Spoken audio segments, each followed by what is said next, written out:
All right, so here we are in AP, and in lieu of a quiz today, we're gonna discuss this. Anybody want to? You have something in front of you? Why don't we start? We'll start. Yeah, go ahead. I thought it was sort of manipulative of. Would you repeat that?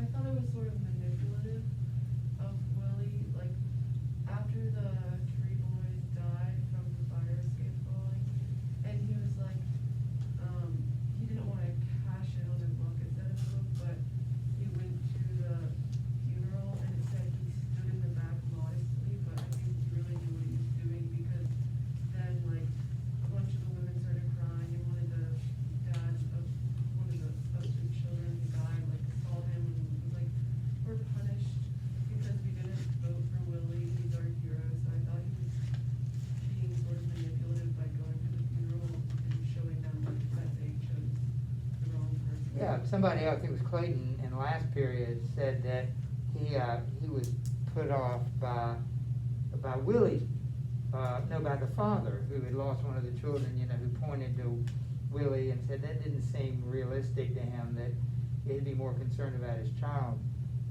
Anybody have a thought about that before we, I thought, personally, that whenever you've had a great loss, you want to blame somebody.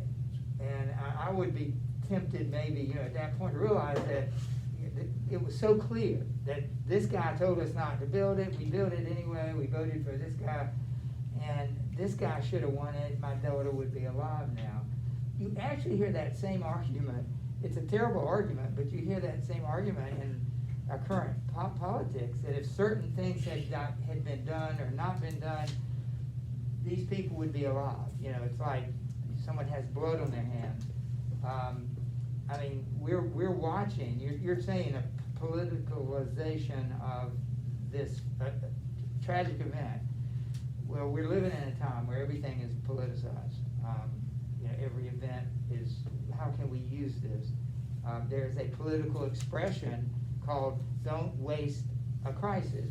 Don't waste a crisis. Don't let a good crisis go to waste. So if you're running for politics, one of the best things maybe that can happen to you is a crisis that you can use for your benefit. Who's next? Why don't we just go around? Yeah, I thought it was funny how the narrator says that Willie was hell-bent on making it a second Gettysburg address. He goes and then he proceeds to spit a bunch of facts to the audience and just bores them. And it also serves like a contrast to like his future speeches, in which he just riles up the crowd and doesn't really focus on the facts too much. Yeah, we talked last period. What did you learn in rhetoric about what are the was it Aristotle and the three? What are the three pillars of good rhetoric? Yeah. Ethos, pathos, and logos. What do those mean?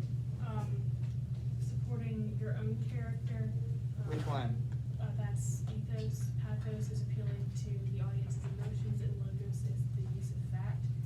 Willie really relied on the use of fact. Exactly. But then what did he do after that? He turned completely to pathos. Right. So you go from one extreme to the other, it works, but you should have a appropriate combination of this. Colleen. Well, kind of going off of that, I kind of liked Willie's speech after he had his whole meltdown about being set up, and how he just drank a whole bottle of whiskey, and then Jack's like, I want to try coffee, and then that didn't work, so we filled him with more alcohol. I kind of felt like Willie was really speaking from how he felt, like the drunk man's thoughts, or drunk man's words are sober man's thoughts. I felt like that Yeah. was good. Yeah. In that sense. Yeah, well, that came up last period. Somebody pointed out that he almost advocated the use of, this was a student who said that's why he advocates the use of, I don't know if he's joking or not, of alcohol. You haven't read the whole book. It is effective temporarily. It does make him real, and he is, it began his new career as the tough, realistic Willie. But you hadn't read what comes next. That was just the first step. But that would be something to consider. What's useful and what works is that always the best thing? But you're absolutely right. You know, he just kind of like overnight went from one to the other, literally, not even overnight, within the same day, maybe. I think it was overnight. You know, he had to give that new speech. If we had time, I might read part of that speech, because it is pretty effective, the new speech, the new Willie. How about Emily? I really enjoyed the part of the chapter where Sadie Burke really got to speak her mind. Yep. To Willie especially. And the part that I found especially interesting was when Jack was kind of pondering to himself and to the audience as well, that underneath all of that, Sadie is quite beautiful. It's just the pockmarks on her skin and, you know, her general attitude.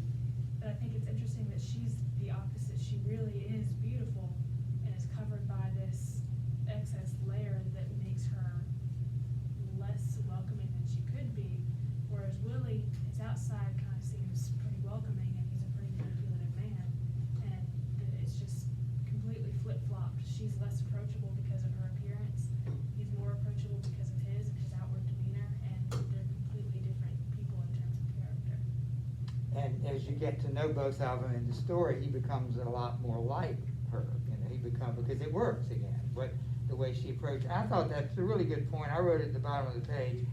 Sadie is a mixture of attractive and unattractive.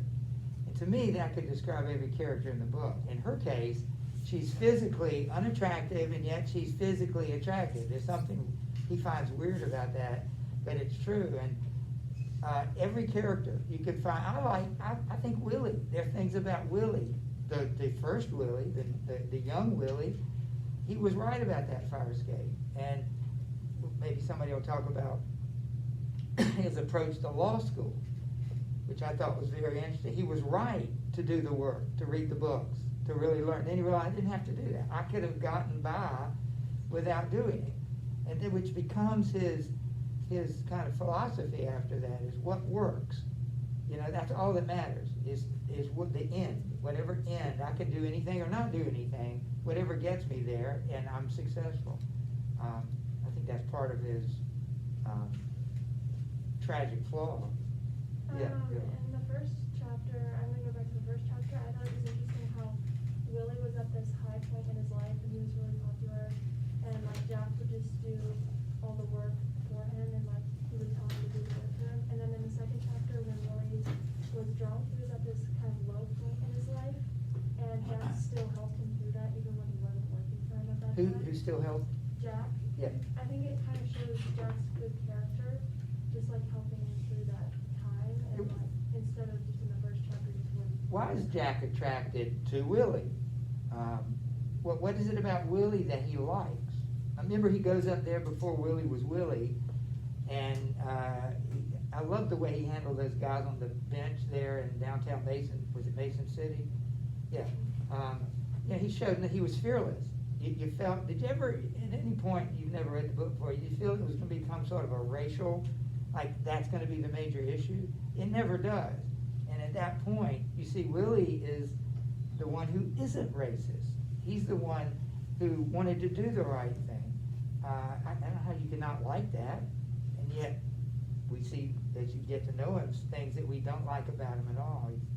He's a lot like Sadie. They're all Maggie.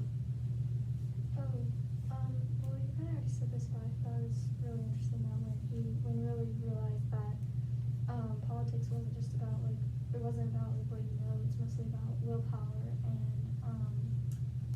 your ability to manipulate people, and then he learned that game, and that helped him become really powerful. What do you think of that? It does work. There's certain things that work in various, but they may not be completely on the up and up, but they work. What do you think of, what is, if your ultimate goal, the end is good, why couldn't you do anything to get there? Isn't that all that matters? It's like a trip, doesn't matter how you get there, right? Train, plane, walk, bike, you take the quickest, safest way. So what do you personally think about that idea that it doesn't matter, the means the ends justifies the means. Because he finds out what works. He learns the hard way, but he finds out. Do you think he's smart? He's smart, but do you think he's right to do that? I don't think it's like morally right, but I think it's the only way he could have gotten any power in politics. So it was kind of necessary if he wanted to succeed. Yeah, I don't know Mark Walker. I know he's a pastor, he's a Christian, and he's a congressman. I wonder what his answer to that would be. I've heard that he may run for Senate from Burr. What's his name? Richard Burr. I think is not going to run for re-election in probably 2 years.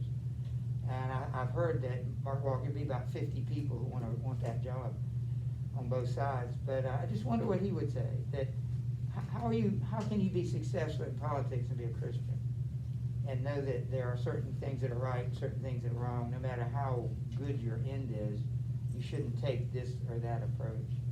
That's a rhetorical question, unless you know him. But he's one of us, and he's a believer, and doing that type of work, so far it's worked for him. He's been successful. Liam. I really like the kind of, I guess mirroring, it's not the correct term for it, but a mirroring between this chapter and chapter 1. Did you say mirroring? Yeah. M-I-R-R, Yes. okay, that's a good word. And the structure of the book on how these two chapters are placed next to each other. Because in the first chapter, it's Willie at like the height of his popularity, and then there's also the flashback where he's like just beginning, and then in this one it starts with him just beginning, and then it starts to show how he got to where he is now. And so it's kind of the flip-flop of how the first chapter was. And then it also, in the first chapter, it shows like how he is now, and then he gives like a taste of how he originally started, but then it goes back to how he was, or how he is now. And then in this one, it's kind of providing more context for that. And so it kind of like draws you in and then shows you the transition that he went through to get to where That's a he is. really, really good point. The word juxtapose, didn't it show up yesterday? And that's what, if the question were, and it has been before in the AP exam, the manipulation of time. He certainly is doing that here, right? 1936, 1922, 1939, back to 1922. But you've given an explanation of how effective that is, right? You're saying that putting these things together, juxtaposing them, reveals truth, reveals important attitudes and things. Very good. It also kind of draws you in because you know how all these characters end up, and then now you want to find out how they got to where they are. Yeah. Because like in the first chapter, it shows that like Tiny Duffy and Sugar Boy and all the other people are working for Willie, but in this chapter, it's kind of like they don't really get along, or they don't really know him, or they're not really on his side, and so it kind of shows you how they kind of start to work with him and how he gets them on his Very side. good. That's another good example. Yes, Kendra. I just thought it was interesting how like everyone loves Willie so much, and he's kind of like a celebrity, and like he's not even running for anything right now, and like the people didn't even listen to his speeches, but they just came to like vote against the other person. Yeah, what now is, and we brought it up, Colin brought it up, the new Willie. What is it about the new Willie that people like? I guess just like They love his new speech. They hated, they slept at the old speech. So what is the new Willie doing that they like? That might be worth, then I'll maybe read a couple of lines of it. Anybody else have a thought of why they like the new Willie? Because yes. I think that they like him because they feel like he's telling them the truth. Like when I hear politicians talk, I don't always know everything that they're talking about. Like I don't know the details of anything relating to taxes or anything like that. Like I don't know how any of that works, so you can tell me anything. And You're not it allowed. just depends on who it's coming from, Yeah. whether I'll like it or not. But I think that when he started off, he thought people want to hear the truth, people want to hear what I'm going to do, and he thought what was wrong with politicians was that nobody was actually saying what they wanted or what they were going to do, so he tried to do that, but he didn't realize that nobody really understands that, and nobody wants to hear that because it doesn't make any sense to them, nobody's Yeah. talking about it, it doesn't make any difference to them. Very good. The majority of people, I guess. Yeah. So once he realized they wanted to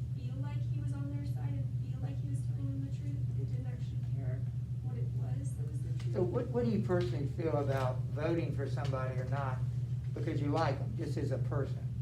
I mean, as opposed to the other things you were just mentioning, the truth. I think that if you can do your research, that's always the best thing. I just Right, good point. People don't often take the time to do that. Right.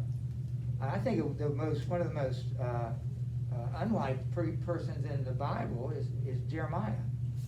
And yet because he was told to go tell him the truth. You tell him exactly what's going to happen. Don't. I was watching this commercial for California psychics, and all these women. They're all women. One guy. They're talking about it was the best reading I've ever had. She told me things, that were going to happen. I think I'm going to become I'm going to own a business. And it was another comment, but it's like she told me what I wanted to hear. That's how I interpreted it. And I remember Jeremiah, all the prophets during Jeremiah said, would tell the king, should we go and fight the Syrians? Yes, absolutely, you're going to be victorious. And they put on a big show, and Jeremiah comes in there and said, oh yeah, go, you're going to win. And they say, come on, you're the guy that always tells the truth. So he looks at him and says, you're not going to make it home. If you make it home alive, then I've been lying to you. Of course, he didn't make it home because Jeremiah was a very unlike person. Nobody would vote for Jeremiah for anything, and yet because he told the truth.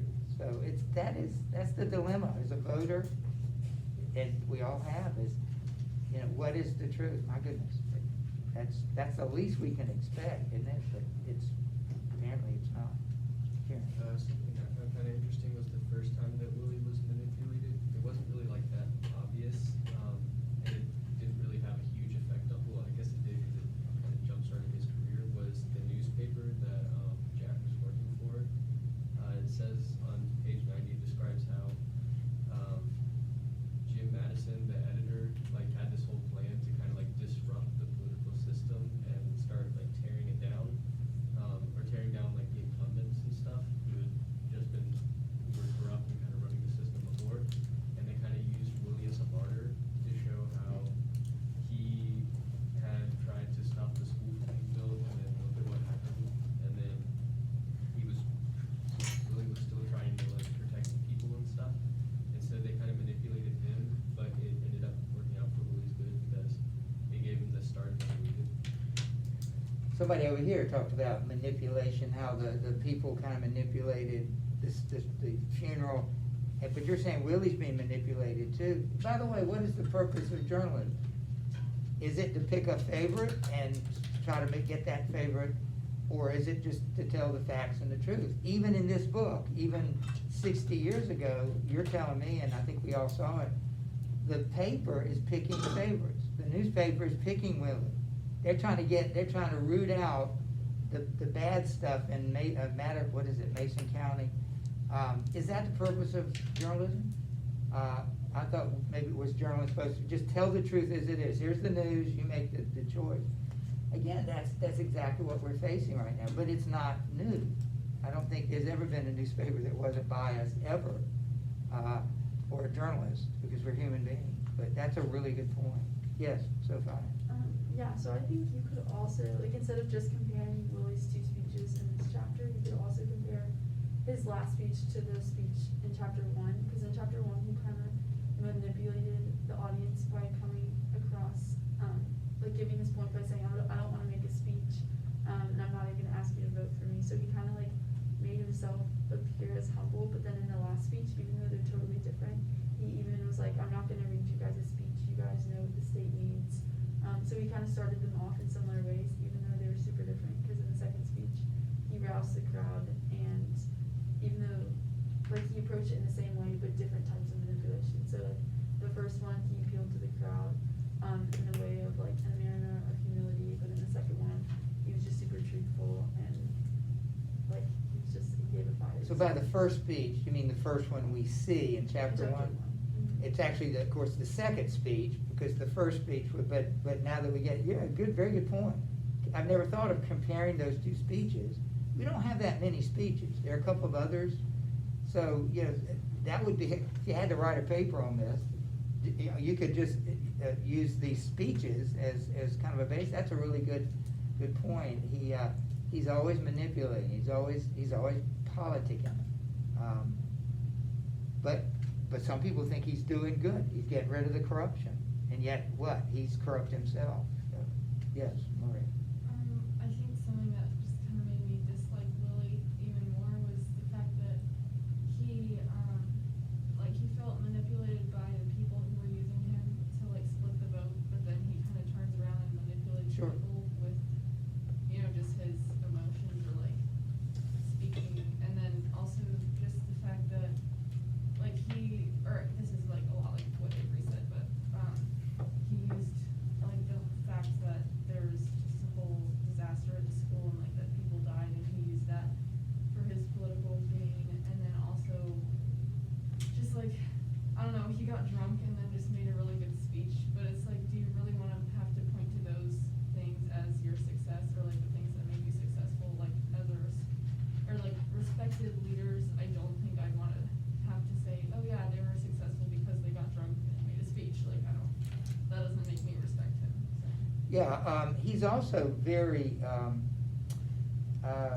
he's very smart, and to me it goes along with the idea that I just looked, when you were talking, I looked down, he didn't have to work that hard to be a lawyer. And again, it's a thing that the book is, you do it the right way, good guys finish last. And he decided I didn't have to work this hard, but I think we mentioned earlier, I think it made him a better, and again, does it have to be one or the other? You cannot be an effective politician unless you do all the things, manipulation and lying, all this stuff, or can you be an effective politician? Jeremiah would not have been a very good politician. So, I mean, there are certain rules that you play, you gotta get elected. So how do you get elected? By just telling the truth in our atmosphere, in our culture. So, thank you, yeah. The first part is similar to what Maggie said, but I like, when he's talking about all the hard work he put into becoming a lawyer. It says you become all and only the thing you want and nothing else, for you pay too much for it, too much in wanting it, too much in waiting, and too much in getting. And then immediately after that, it talks about how he understands human nature now, and that he has an idea, and it says in a way he flattered human nature. And then right after that, it talks about how he thinks people will like his speeches because they're so illuminating to the big ideas of politics and all this stuff, but no one liked them. So I just think it's kind of ironic that he thought he understood humans and can't appeal to their emotions. Yeah, when you said that, what makes a good con man? I don't know if you've ever, you know what I mean by a con man, he cheats out of something, I don't know where you would see that, but he claims, so goes to the door, and sells a product. People don't do that anymore, and then turns out to be a second-rate product, and he kind of cons you. You know how con men work. What makes for a successful con man? What? Yeah. Leave no trace. He doesn't leave a trace. There's no way to So prove. you're not gonna get caught. Yeah. Likability. Yeah. That's always, you're not gonna fool anybody if you're not likable. When we read Huck Finn, which I don't know when it's gonna be now, but usually it's before Christmas, the whole book is about conning people, because two of the main characters that he meets are the king and the duke, and they're con men. And the reason they're so good at it is what you said, they know human nature. They really do know human nature. They know what you expect. I'm gonna tell you or give you what you want, but at the same time, I've got this other thing going on. It's like ever seen magicians? They're moving their hand over here. See the quarter I'm pulling, but this is the hand doing all the secret stuff. It's sleight of hand. It's look over here. There's nothing over here. So this is where it's all going on, and that's what con men do. They focus your attention here while they're stabbing you in the back over here. That will, maybe you'll remember this book when we read that. Mason, you have the last word. All right, so I think this has already been hit on a little bit in the class, but I think it really says something interesting about failure, how it About failure? Yeah, it took Willie getting played very, very hard by these other politicians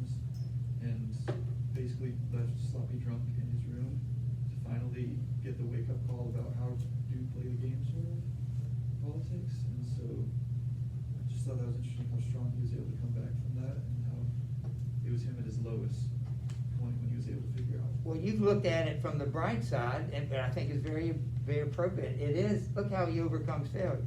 Look how, if it weren't for failure, he wouldn't have been successful. Now, we can argue whether he did it the right way, but it's just true. You can't, he would never have been a successful politician if he hadn't utterly failed. And, you know, I know from personal experience, you probably, that's what you're trying to avoid at all costs, is failure. When it might just be that failure would be the best thing that happened to you. You know, none of us want to admit that we don't want to go through it, but, you know, I think I've never thought of it in those terms. That's really helpful, even though in this case, you still may not like Willie, but you can't argue with that. You've got about 15 minutes. I would love to see you reading, and you may not want to read, but I just, and we will, we've got a ways to go in the book. I'm gonna do a better job of giving you class time to read, because at least we both know that it's getting done at that point. It's a long book, but I still think it's worth it. So if you can get the book, pick up, we're gonna read chapter 3 for next week. That is Friday, right, 30th. So, good discussion.